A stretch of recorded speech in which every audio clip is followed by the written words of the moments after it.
Now let's talk about gatekeeping in the legal field, because the law is something we all have to abide by, and ignorance of the law is not a defense. The story I had grown up hearing was that the law used to be easily accessible to everyone, so much so that Abraham Lincoln didn't have to go to law school and he still became a lawyer and eventually president. Maybe you've heard that same story too, right? Now personally, I don't know the validity of that story, but what I do know is that when you deal with laws, you do have to make them very precise, and because you have to be very careful with the wording.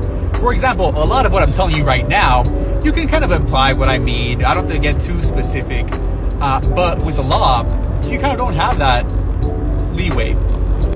And as the system grows, it gets more complex.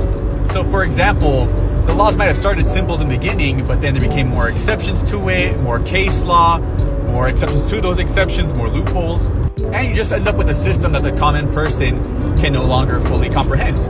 Now me personally, I do dream of a system that's going to make immigration easier for everyone. I dream of the day where AI is going to take over our jobs, but truthfully, I don't think that's ever going to happen.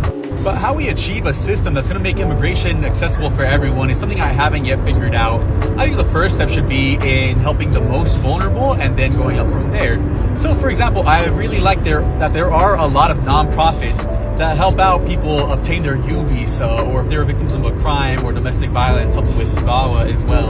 On my account, I advocate for implementing public defenders, but for people in deportation proceedings.